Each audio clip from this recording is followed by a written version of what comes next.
Me parece indignante, sucio, asqueroso lo que hizo el senador Rossi con mi nombre. Utilizó nuestros nombres para fines personales. Es una vergüenza para el Partido Socialista que se le hayan ido a golpear las puertas a uno de los íconos de la dictadura militar. Puede perfectamente tratarse de financiamiento regular, pero hay un mail y hay que recordar que hoy día hay parlamentarios formalizados. Ya hubo procesamiento del senador Rossi que pide que se congele su militancia, nosotros valoramos eso. En ciertos casos, si no hay una querella o una denuncia, cuando son exclusivamente delitos de índole tributaria, hasta ahí se puede llegar con la investigación.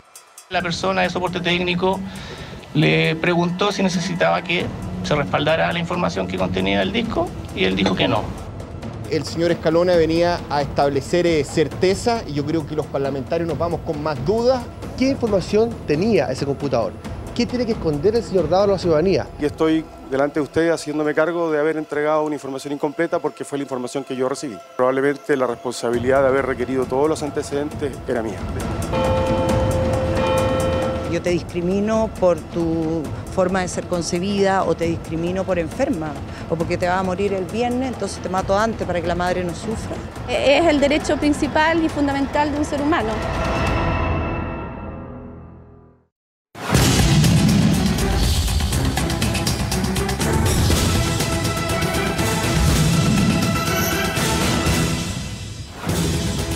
¿Qué tal? ¿Cómo están ustedes? Bienvenidos a Ciudadanos, el debate que abre la semana en CNN Chile. Y la abre con una serie de temas, algunos de ellos estaban en el video introductorio del programa, otros los vamos a desarrollar ahora cuando les presentemos a los candidatos a convertirse en frase de la semana. Nuestro primer candidato es probablemente el más inesperado de todos, una persona que no había aparecido públicamente nunca, que llegó a la comisión investigadora del caso Cabal, se sentó y dijo, la verdad es que yo no tengo nada que decir. Y a continuación lanzó una de las bombas de la semana. Luis Escalona, el jefe de informática del Palacio de la Moneda, preguntado acerca de cómo se habían borrado los antecedentes del computador de Sebastián Dávalos. La secretaria lo hizo ingresar al despacho del señor Dávalos y el señor Dávalos le pidió que le borrara la información del disco. Algo que contradecía frontalmente la versión que antes había entregado el vocero de gobierno, Marcelo Díaz, quien había dicho que sencillamente se había utilizado un protocolo habitual. Díaz compareció ante los medios y reconoció que él tenía la responsabilidad de haber entregado una información incorrecta. Este error es mío y lo asumo yo. Listo, fácil y sencillo lo que hizo el vocero Díaz al asumir esa responsabilidad. La presidenta Bachelet también tuvo una frase destacada, una frase llamativa esta semana. Habló de las trampas que se ponen en el camino. Yo creo que esto es una buena lección para todos. En la vida hay que seguir adelante. Y no importa ni las trampas que nos pongan en el camino, ni los rumores infundados o el cálculo mezquino de unos pocos. Y quien defendió a la presidenta fue el expresidente Ricardo Lagos, que hoy tuvo palabras sobre lo que está pasando con la institución presidencial en Chile. Ella simboliza la República de Chile. Ese es el rol del presidente. Y por lo tanto, tratarla a ella de una manera inadecuada es insultar a lo que ella representa, al país, a todos nosotros. Escalona, Díaz, Bachelet y Lagos, nuestros 4 candidatos a ser frase de la semana. Comenzamos a conversarlo con nuestros invitados, nuestros panelistas aquí en Ciudadanos, Laura Albornoz, Hernán Larraín, Alberto Mayol y Francisco Covarrubias. Buenas noches, gracias a todos por acompañarnos. ¿Qué tal? Alberto, partamos por ti. ¿Cuál es la frase de la semana? Qué difícil. Evidentemente, el jefe de informática hizo algo que más o menos todos sabíamos, que no era parte del protocolo, pero que evidentemente generó un problema en el Palacio que no es habitual dado la investidura de los afectados. Creo que esa frase reabrió un caso que, siendo una herida todavía sangrante, está más o menos en proceso de cicatrización aparentemente. Y me parece que esa herida es la herida más importante para este gobierno, irónicamente, porque una herida que en términos estrictamente políticos es una herida pequeña, es un problema personal, más que de gran política. La verdad es que es un asunto que en términos del futuro de la historia de Chile no debería ocupar muchas páginas, pero como destruyó el eje articulador del proyecto de Michelle Bachelet y su discurso muy personalista, muy personal, yo creo que esa frase que revitaliza esa herida que conocimos en febrero tan fuertemente, creo que es la más importante. ¿Francisco? A ver, yo voy a descartar la frase de Ricardo Lagos, pese a que me parece importante la frase en el sentido de que cuando aparece Lagos con esa autoridad, con esa un poco soberbia, con ese rol de estadista, en el fondo pese a que sale a defender a la presidenta, y yo creo que la minimiza, creo que la deja como en segundo plano, y pese a que él pide respeto por ella, se está poniendo en una posición de superioridad que creo que le hace más mal a la presidenta que bien. También descarto la frase de las trampas que dice Bachelet, porque realmente no entiendo, y probablemente vamos a hablar en el programa, cuál es la sintonía entre una presidenta que sigue hablando de trampas, que sigue hablando de, qué sé yo, de fuerzas ocultas, y por otra parte el hecho de que tenemos los presidentes que se hacen una autocrítica todos los días. Por lo tanto, yo me voy a quedar con la frase de este señor Escalona, no sé si era pariente de Camilo Escalona, pero la verdad es que fue súper certero cuando dice, bueno, esto a mí me pidieron que borrara y borré. Lo que ha demostrado una vez más que las mentiras tienen patas cortas, se dice el dicho, ¿no? Sí. Bueno, las mentiras tienen patas cortas. O sea, la verdad es que la moneda inventó todo un tema de protocolos, todo un tema para tratar de justificar lo que era injustificable, lo que simplemente se pidió que se borrara y se borró. Y en ese sentido me parece que es muy reveladora la frase y que marca una vez más lo que hemos visto en estos días. Las mentiras tienen patas cortas. Laura. Yo creo que la frase del vocero Díaz es interesante en un doble sentido, cuando él dice este error es mío y lo asumo yo, cuestión que se la hemos escuchado además en el último tiempo una suerte como de autocrítica también al ministro Izaguirre, mucho al ministro Burgos. Yo creo que son estilos de ejercer la política que son correctos en el sentido de poder asumir públicamente cuando uno se equivoca y esa equivocación trae un perjuicio a la coalición, pero al mismo tiempo demuestra una gran debilidad que es la incapacidad de actuar en conjunto colectivamente por intereses que también son comunes a todos. Uno espera que un gobierno tenga la capacidad de articularse en todas sus etapas de una manera conjunta y que tanto las ganancias como los errores sean asumidos colectivamente. Y esto es como un reflejo de este actor individual que hoy día existe. Yo siento que hoy día la gente habla de su salida a la política, de su reingreso a la política, de sus campañas, se autoproclaman candidatos presidenciales. Nos preocupamos mucho de lo individual y estos son signos de los tiempos y poco de lo colectivo, ¿no? Esto es un gobierno que se ve representado por un ministro que no actúa mutuo propio, sino que actúa colectivamente, y yo veo poco de ese sentimiento colectivo en ese tipo de declaraciones y la de otros personeros también. ¿Hernán? Yo me voy a quedar con la presidenta Bachelet. Y con la idea de que hay gente que está haciendo trampa y son terceros, ¿cierto?, que no estarían ayudando o entorpeciendo la misión del gobierno. Y me llama la atención porque esto habla una vez más de la confusión que hay, de hecho, al interior de la moneda, porque no es consistente con la entrevista del ministro Nicolás Izaguirre cuando lo que hace es hacer un tremendo mea culpa respecto de la improvisación en las reformas, de los autogoles que han cometido, de los problemas de gestión, de la ambición que tuvieron de hacer todas esas reformas sin tener la capacidad real para poder ejecutarlas. O sea, por un lado, el ministro Izaguirre se hace cargo de que los problemas están en casa, y la presidenta, por otra parte, dice que los problemas vienen de afuera.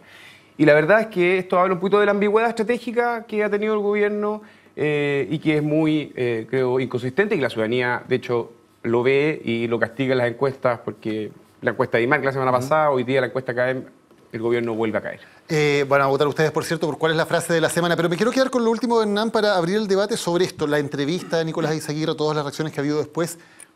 ¿Se entiende como una estrategia del gobierno como tal, esto de reconocer que el año pasado se hicieron las cosas mal, buscar un nuevo comienzo? ¿Es una estrategia individual de Izaguirre? ¿Cómo se lee que él sea tan duro en no solo en la autocrítica a su gestión personal, él hace una crítica a toda la gestión del gobierno durante el año pasado? Yo creo que la entrevista es muy potente porque desde la moneda se hace cargo de un diagnóstico, creo, crudo y realista de la situación que está viviendo el proyecto de la nueva mayoría y de Michelle Bachelet. Sin embargo, no creo que sea parte de un diseño, porque la misma semana no vimos solo a la presidenta, vimos el mea culpa del ministro Burgos por la situación en materia de delincuencia, por la situación del problema mapuche, el mea culpa del ministro Díaz por el tema del computador, la autocrítica que hizo el subsecretario de Hacienda, Nicare, respecto del gobierno y la credibilidad frente a la ciudadanía. Mi impresión es que desgraciadamente seguimos de alguna manera improvisando y que el diagnóstico político que hace el ministro Izaguirre, que creo que es correcto, también habla de una falta de diseño por parte del gobierno de cómo dar vuelta a la situación actual. Hoy día mismo la propia moneda tuvo que dar distintas versiones para interpretar lo que había querido decir uno de los miembros que está sentado en el comité político, que se supone hoy día está bien articulado. Así que esas dos cuestiones están sobre la mesa. Ahora, creo que la ambigüedad sigue siendo finalmente lo que uno se queda cuando ve todos estos dimes y diretes. Fíjate que yo siento una cosa distinta. Yo tengo la sensación de que cada caso es diferente. En el caso de la entrevista de Nicolás Izaguirre, el ministro Izaguirre, más bien lo veo como una acción solitaria, tratando de hacerse responsable, porque él tiene cuota de responsabilidad en esto también, que es evidente en su manejo en el Ministerio de Educación y cómo se implementó, se instaló el discurso de la reforma educacional, que insisto, una reforma en la que yo creo, pero que hay efectivamente, uno puede hacer crítica respecto a cómo se implementó la priorización de los principales ejes, etcétera, versus lo que es la actuación del ministro Burgo, que más bien lo que yo veo es un hombre que en solitario es capaz de enfrentar con sus propias convicciones una situación compleja como la situación de la Araucanía, tanto la petición de renuncia de Huanchumilla como la situación con los camioneros. Yo no creo que uno pueda comparar y hacer todo una misma masa y decir esto es respuesta a aquello. Yo creo que no, yo creo que cada uno está actuando en solitario. Y un poco lo que dije hace un momento atrás, yo más bien lo que observo tanto en los partidos políticos, donde salvo los secretarios generales, los partidos políticos, porque me consta, tienen una suerte de coordinación y esfuerzo de coordinación.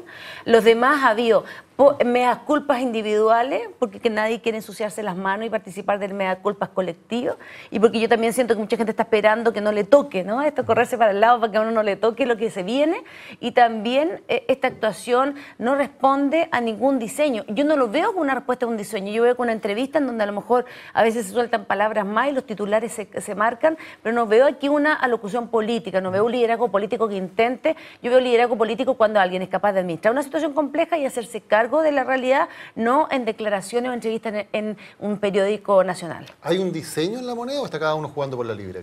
Mira, yo creo que la presidenta del Partido Socialista hace un mes aproximadamente habló del vote y dijo que quienes salieran del vote iban a quedar muy dañados.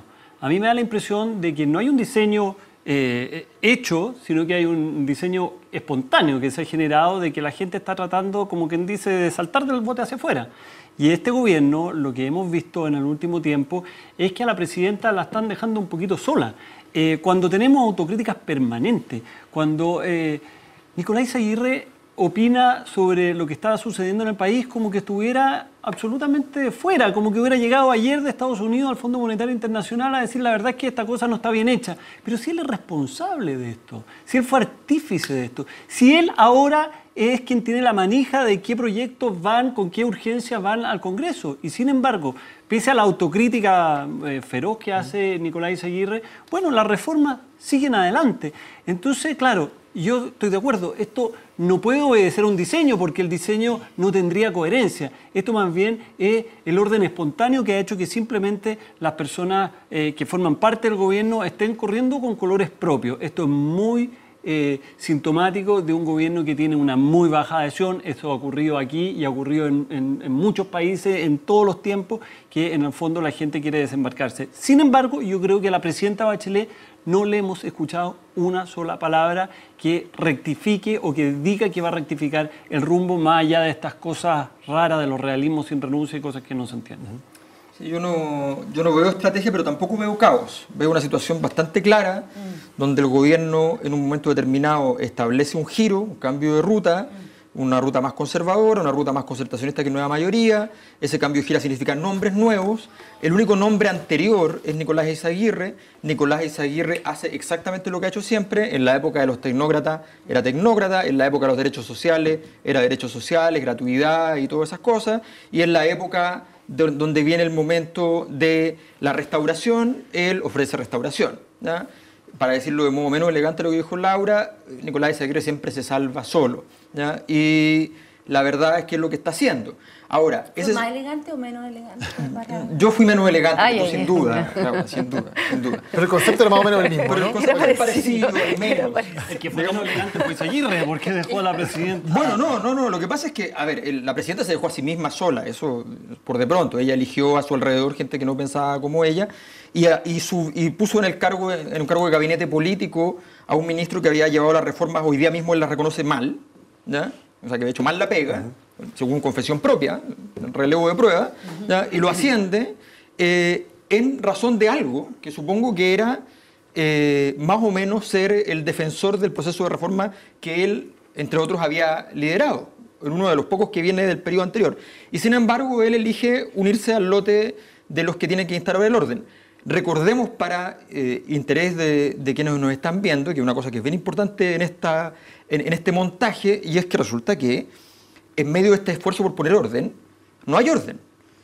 Que hay un fracaso radical del esfuerzo restaurador, en el sentido de que esto, si tiene algún sentido, es para que las cosas estén tranquilas, para que la derecha los deje de joder, para que los empresarios se tranquilicen, para que la iglesia deje de molestar, y resulta que nada de eso ha acontecido, lo único que se ha abierto es flancos nuevos, y por tanto todas estas movidas de aceptación, meas culpa, lo único que hacen es debilitar más al gobierno, y me parece que es bastante poco inteligente. Pero hay una diferencia entre lo que hace Nicolás Izaguirre por el Mercurio y lo que hace Jorge Burgos desde La Moneda, tratando de asumir el rol que le cabe al ministro de Interior. Entonces yo comparto contigo de que, si bien es cierto no hay estrategia, tampoco hay caos, en el sentido de que, por favor, pongamos las cosas en su proporción. Esto requiere, por cierto, de ajuste, uno tiene que fomentar el diálogo. La presidenta, más bien, yo ahí no comparto contigo, yo creo que ella ha estado dando señales. A uno le puede gustar la intensidad o no la intensidad, o la claridad con que le ha dado, pero ha estado dando señales, y una de las frases de la semana justamente apuntaba a eso, a lo difícil que resulta gobernar. A lo mejor ella da la vuelta, se da una media vuelta antes de decirlo directamente, pero yo también quiero reconocer que aquí hay esfuerzo por intentar ordenar una coalición que no tiene estrategia, que está actuando un poco de descampado y que tratando de cumplir un rol. A mí me parece que lo que uno no puede hacer en definitiva es decir, mire, yo soy responsable del problema que hubo, esto está mal y hago un mea culpa y sigo en el cargo. Eso es lo que a mí me parece impresentable desde el punto de vista político, desde la responsabilidad. ¿Sabes, Izaguirre debería renunciar? Yo creo que alguien que se atreve a dar una entrevista por la prensa tratando de hacer un mea culpa sin que esto vaya acompañado de propuestas, de acciones concretas de solución, porque lo que hace, a uno le puede haber gustado no lo que hizo Burgos, pero Burgos, mira, llegado el momento, tomó y trató de solucionar el problema. Está tratando, haciendo cambios los intendentes. Entonces uno valora la acción de gobernar. Lo que no puede permitir es que esto se convierta en una opinología, porque para eso estamos nosotros, opinología del Ejecutivo, porque el Ejecutivo tiene que ejecutar y gobernar. ¿Tiene que irse, Izaguirre? No sé, yo no soy quien para decir que él tiene que irse. A mí lo que me parece, yo como ministra de Estado, que lo fui, lo que no hubiera hecho es hacerme las culpas sin resolución.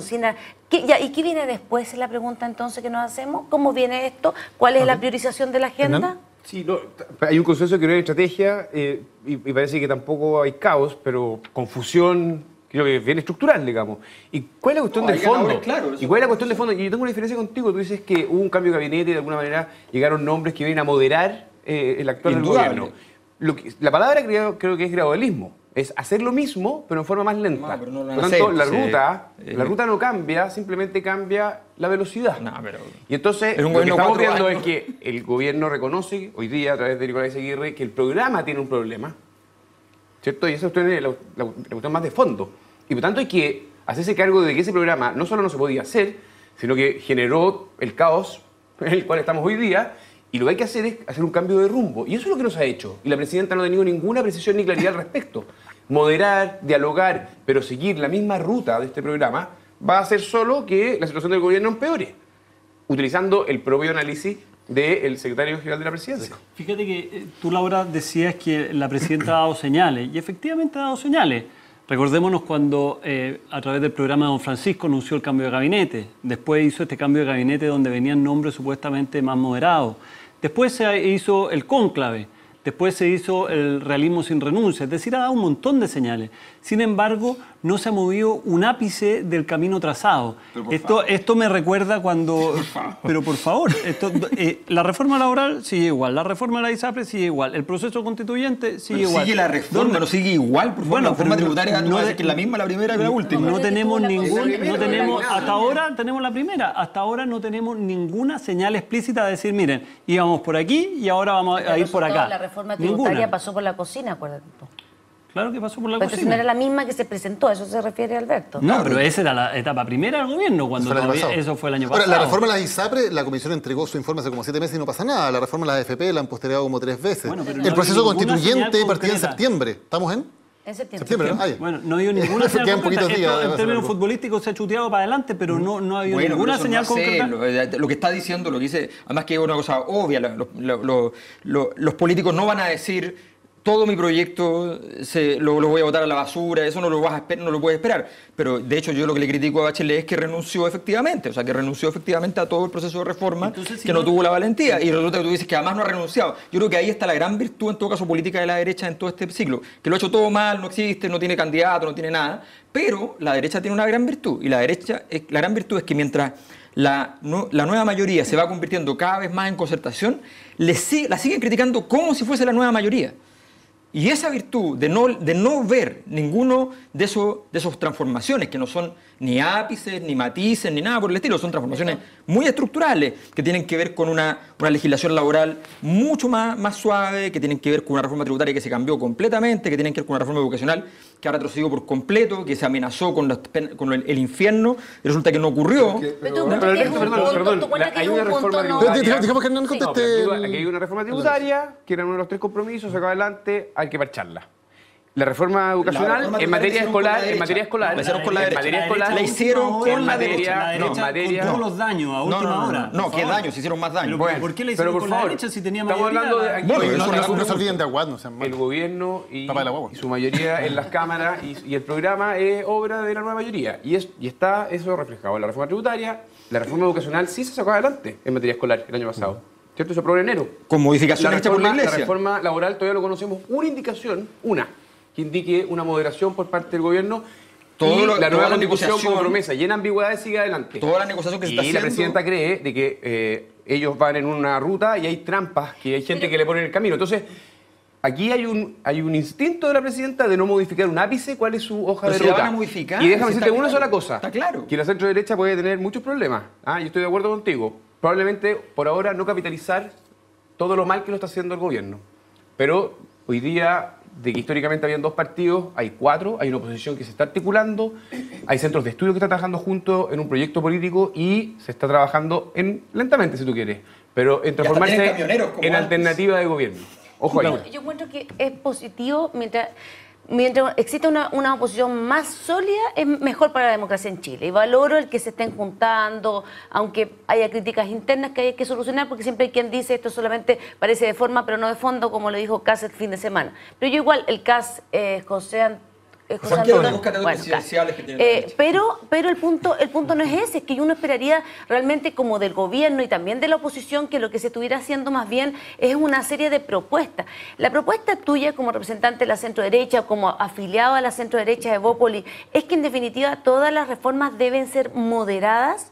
Y la pregunta es, ¿qué tan moderada tiene que ser? Porque yo siento que no hay un debate de ideas, que la derecha cuestiona si la presidenta lo dijo, no lo dijo bien, si la presidenta estaba en el cónclave, habló solo ella, no lo habló, si hay autocrítica y Izaguirre, pero la pregunta concreta es, ¿qué quiere la derecha de estas reformas? ¿No están de acuerdo porque les parece que son demasiado de avanzada para el país? Estas reformas no logran igualar la cancha entre los que menos tienen y los que más tienen. Estas reformas no apuntan al objetivo de la plena igualdad. Entonces, ¿Pero qué es lo que está proponiendo la oposición? Que hasta el día de hoy lo único que se observa es la vocería conjunta, pero no un plan programático en esto que permanente y insistentemente hace Hernán. Hernán permanentemente dice esto está mal, tiene que moderar, pero ¿para qué? ¿Y cuál es la otra propuesta? Está bien, yo concuerdo de que la derecha ha tenido una falencia, y primero en una autocrítica respecto a lo que pasó, que yo creo que es parte del debate que todavía está presente dentro de la derecha, y que han faltado propuestas, digamos, novedosas en estos temas. Sin embargo,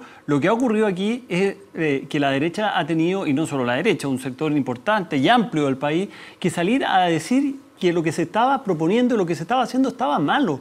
Y recordemos que el año pasado, cuando todas las voces que se levantaron, oye, muchos académicos que no tenían ninguna militancia política, que dijeron la reforma tributaria es mala. Cuando hoy se levantan gente de la misma concertación, estoy pensando en Engel, Andrea Repeto, Alejandra Misala, diciendo, por favor, el reemplazo interno en todos los países de la OCDE más relevante existe.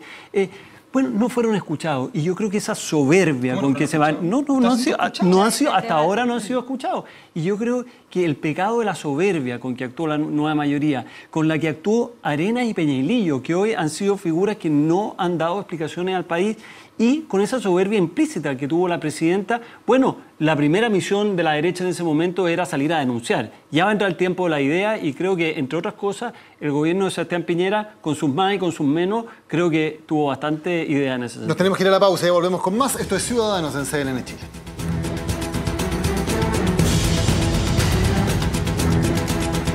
Protagonista de los últimos días, sin duda, Fulvio Rossi, el senador por Arica y Parinacota, por Tarapacá. Después de 2 mails, el primero que se conoce es aquel en que envía una lista de 32 personas a Patricio Contés, el hombre de las platas de CQM, pidiendo financiamiento para ellos. El segundo, que publicó el fin de semana el diario La Tercera, en el que incluso le sugiere a Contés que, bueno, puede ser una parte de esa plata por asesorías comunicacionales, mediante el boleteo, la forma de entrega.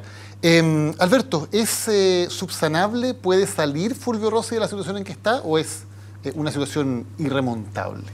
No obstante, en política siempre se dice que es muy difícil dar sentencias definitivas. Creo que es definitivo.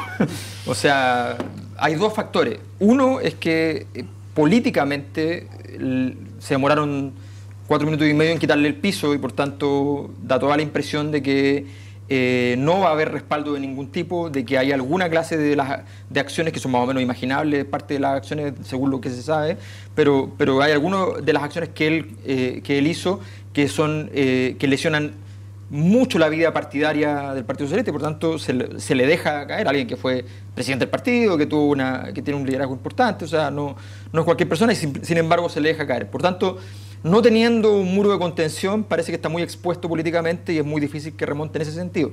Además, el segundo correo que se supo es un correo que lo compromete fuertemente en sentido judicial, porque él recomienda hacer uso de una glosa específica a sabiendas de que eso no ha acontecido.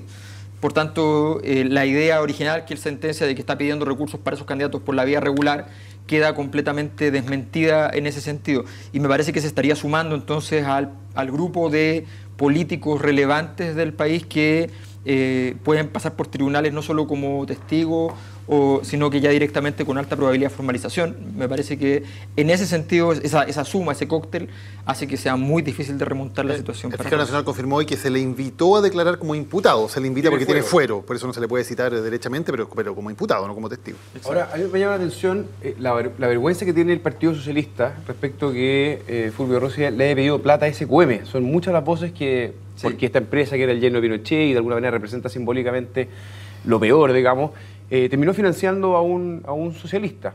Habrá que recordar de que SQM también financió la pre-campaña de Michelle Bachelet y el programa de Michelle Bachelet. Yo creo que si sienten vergüenza porque hubo un socialista, candidato a senador, creo que debería ser extensivo también a una campaña de una socialista, esta vez a la presidencia. Y el Partido Comunista, que el fin de semana contó, dijo que quería proyectar la nueva mayoría y sumar a Marcos Enrique Dominami. Habrá que recordar que Marcos Enrique Dominami también recibió platas de SQM. Por tanto, la vergüenza que debe sentir el mundo socialista debe ser extendida, creo yo, no solo, y que no se quede solo en Fulvio. Son otros actores los que también se vieron beneficiados de esta empresa tan maquiavélica. Ahora, yo estoy con Alberto. Él está en una situación política muy, muy delicada por las mentiras que son ya evidentes y luego judicialmente se va a meter en un tema muy, muy, muy complejo. Y recordar que el Senado, creo yo, suma un nuevo, digamos, actor que viene a enlodar aún más al Parlamento, ¿cierto? Porque está el caso de Moreira, está el caso de Tuma, está el caso de Bianchi, está el caso de Orpi y está el caso ahora de Fulvio. Así con nuestro Senado. Mintió 2 veces, al menos Fulvio Rossi, ¿no? Dijo, no le pedí plata a SQM, lo dijo en vía X, y sí le pidió, hay un mail que lo demuestra, y luego dijo, todo se hizo por vía legal. Y el mail de este fin de semana demuestra que no es así, que él pidió que se hiciera por una vía distinta.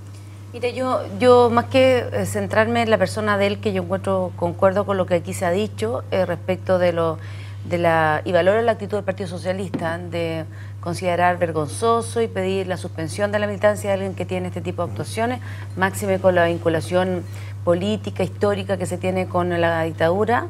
Y que afectó principalmente a militantes del Partido Socialista que fueron torturados, víctimas de violaciones de derechos humanos en aquella época.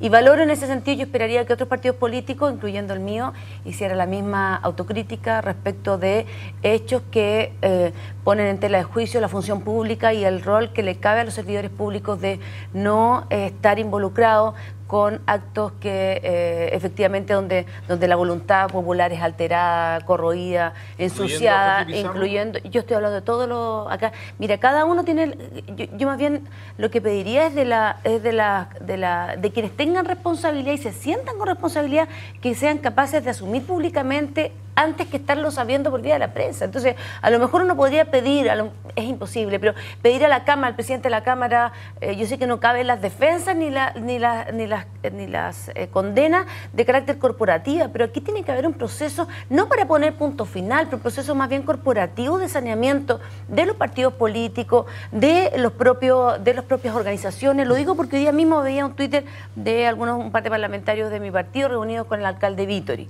el alcalde de Maipú. Que todavía no está en cuestión, no está claramente resuelto su situación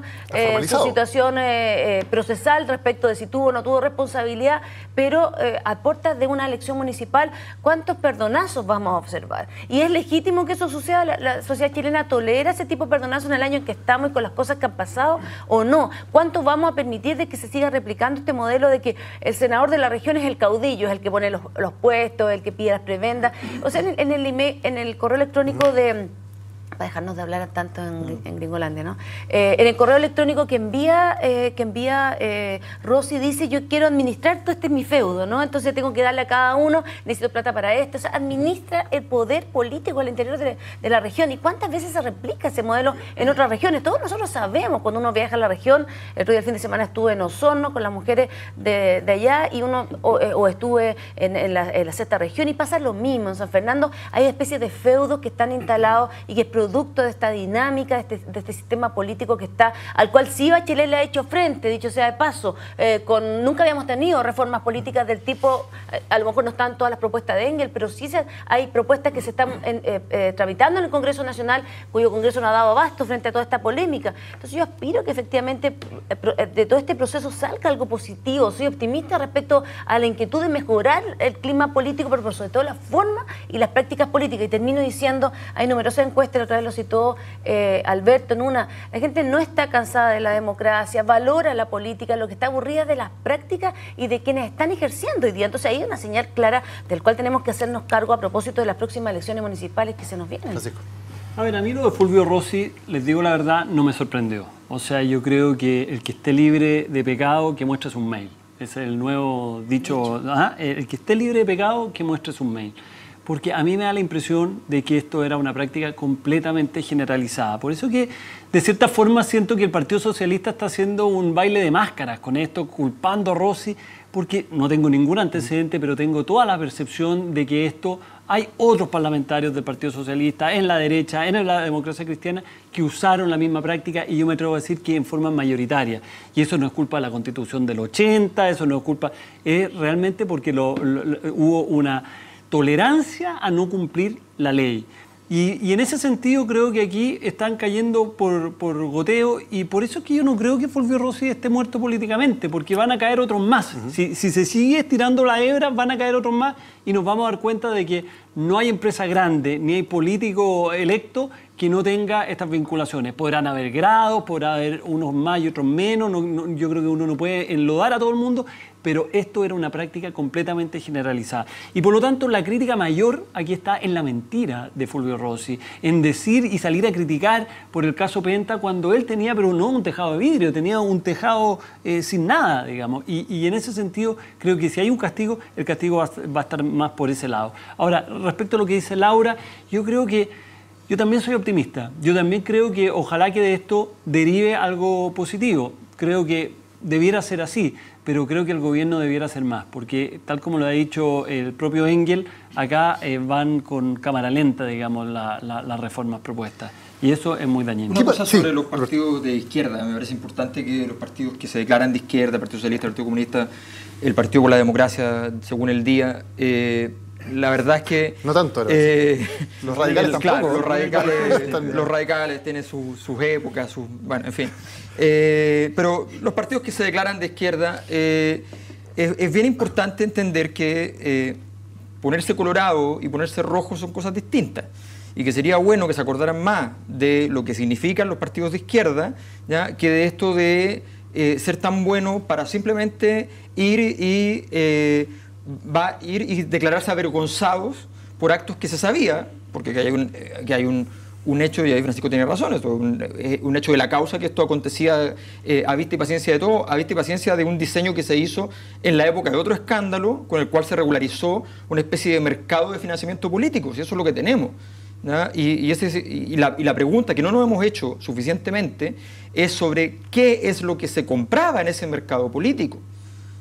Y esa es la pregunta fundamental, porque puede haber el cohecho inmediato, yo necesito que me haga tal cosa, pero también hay una especie de cohecho cultural, o sea, el saber que yo no me puedo ir a meter ahí porque están los señores feudales correspondientes a...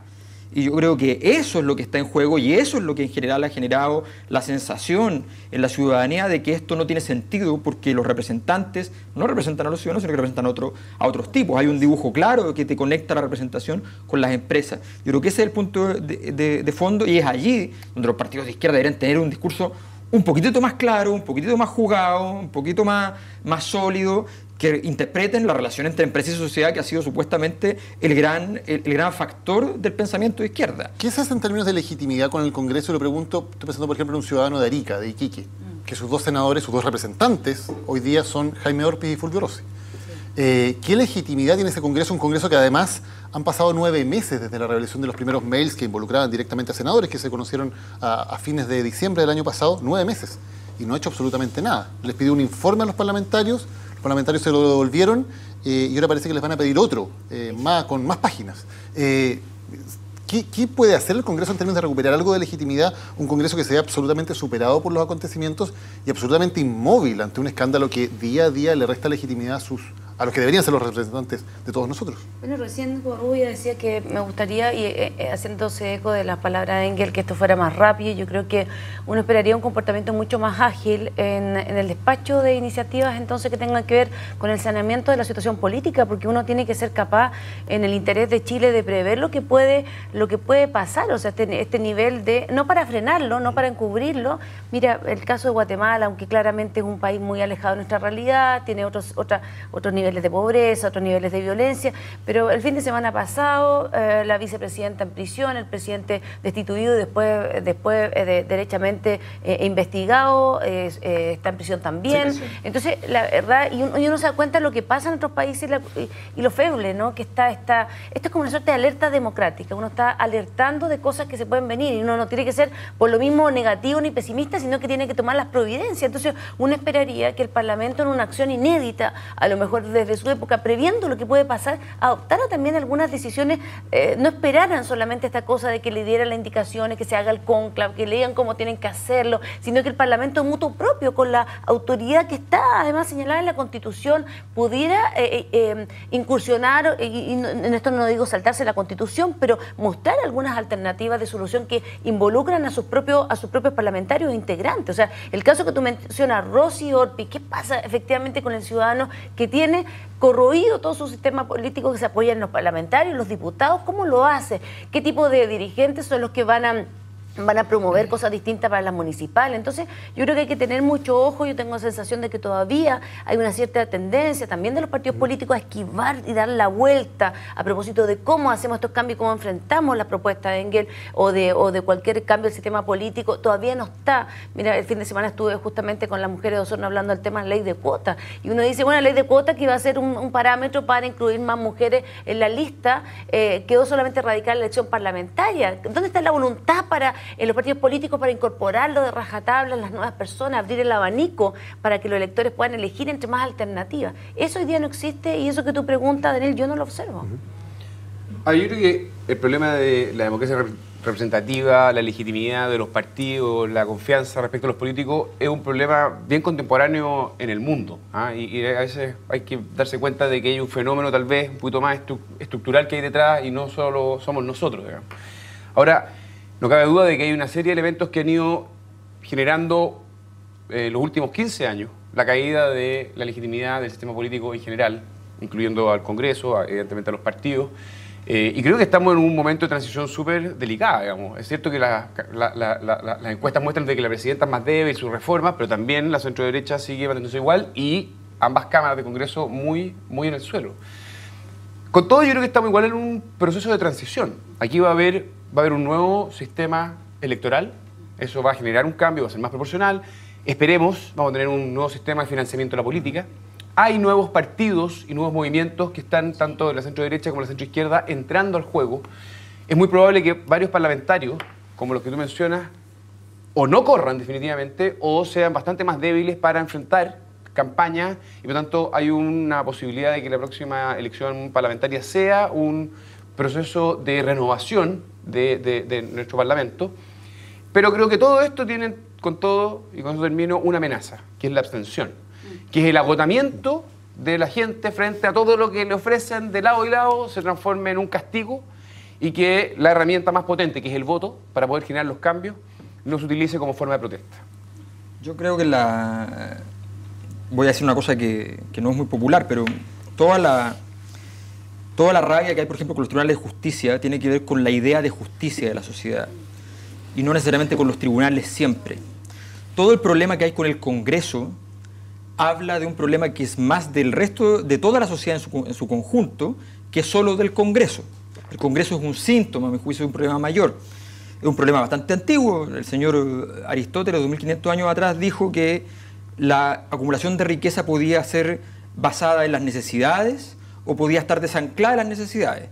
Cuando está desanclado de la vida material, cuando hay dinero que se acumula y que no tiene uso más que la otra inversión y el aumento de la inversión y el aumento de la inversión, dijo él, en esas condiciones la política no puede funcionar. Lo dijo hace 2500 años. Era bastante sencillo el argumento, y resulta que hoy día lo vemos con el aumento en todo el mundo, y eso tiene razón Hernán, en todo el mundo, con el aumento del capital financiero, con el aumento de la especulación, los países no tienen capacidad, no tienen poder para tomar decisiones. Quiebra completamente un país por razones económicas, por las decisiones de un par de agentes económicos, ¿ya? Se producen flujos migratorios y resulta que, ¿qué vas a hacer tú? ¿Ya? ¿Cómo enfrentas esa situación? Entonces, el Congreso es una señal. Obviamente, en medio de ese síntoma, las personas que son elegibles, las personas que se llevan al Congreso, son personas que están dispuestas a ir a ese lugar que ya no sirve de tanto. Y por tanto, no son personas tan adecuadas al rol que debieran tener. Pero también tiene que ver con el hecho de que tenemos un Congreso con poco poder, con poca capacidad, sí. Y mientras más pecan esas personas, menos poder le queremos dar.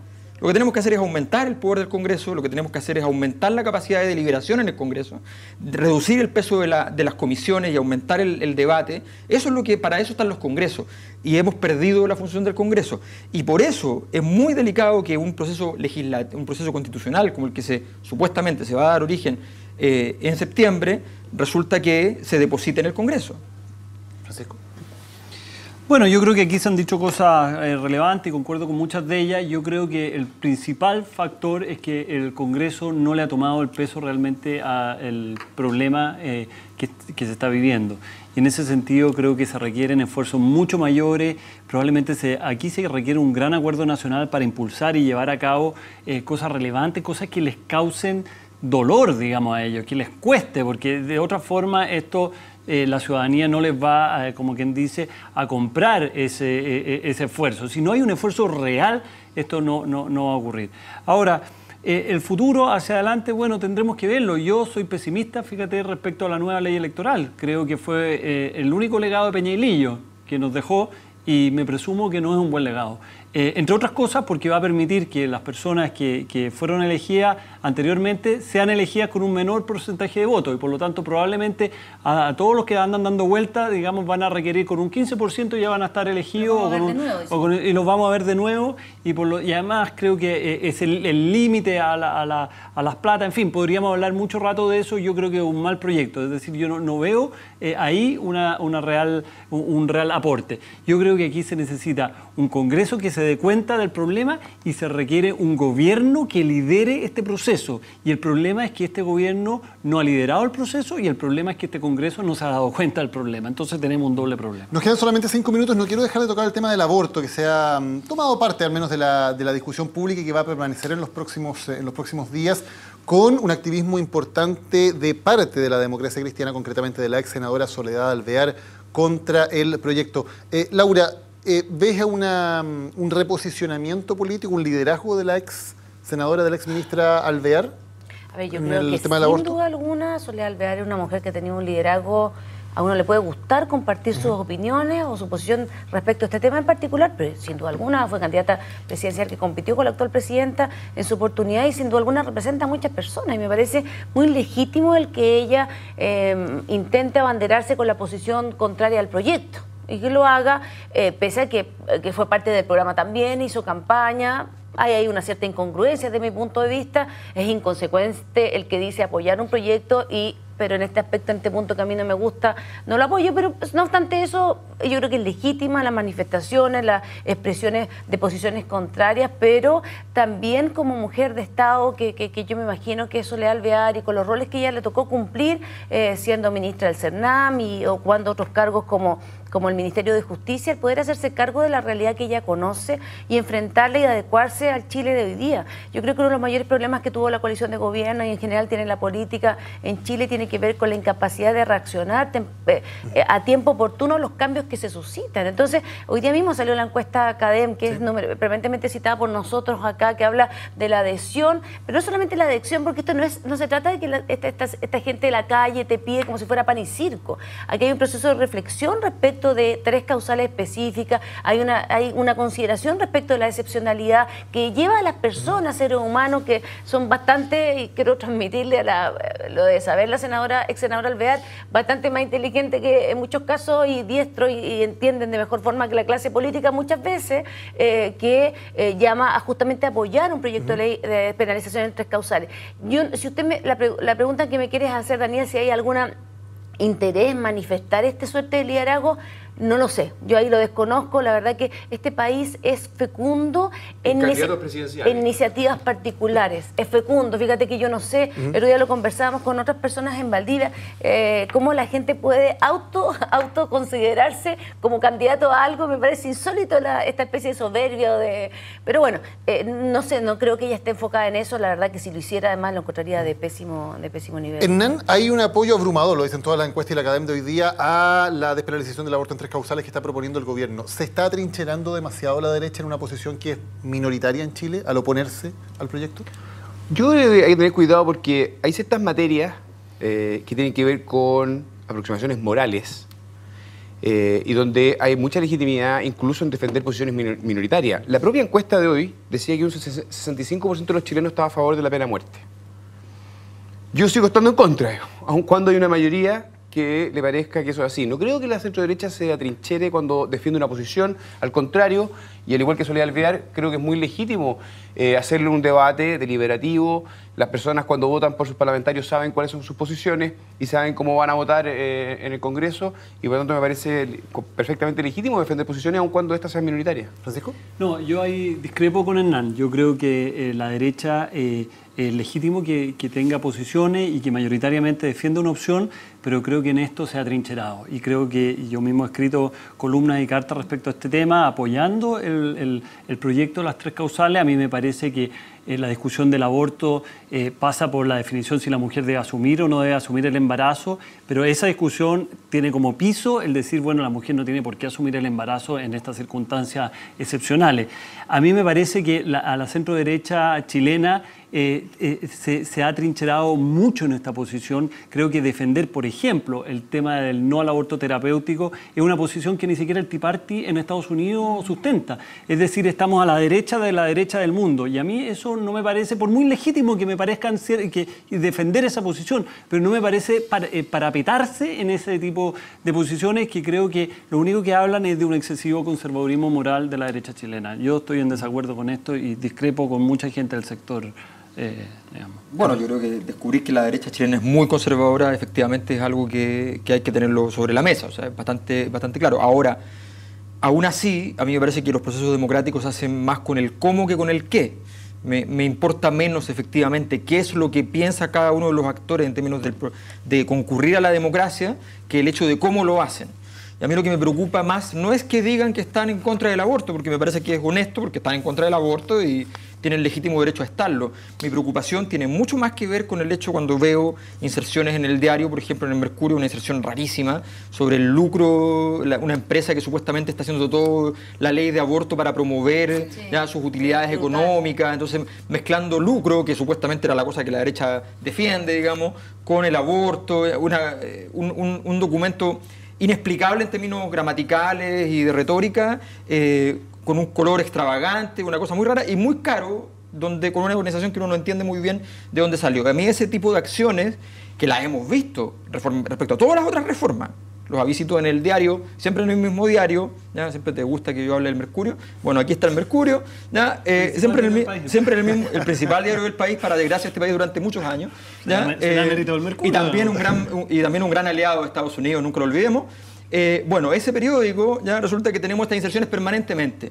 Me parece grave para la democracia que pasen esas cosas y también creo, y eso creo que es más importante, que hayan algunos que estén a favor y otros que estén en contra, porque sin duda la mayor parte de los chilenos están a favor. Muchas gracias a todos por habernos acompañado en Ciudadanos. Gracias por el debate. Esta es la que ustedes eligieron como la frase de la semana. Nos juntamos la próxima semana.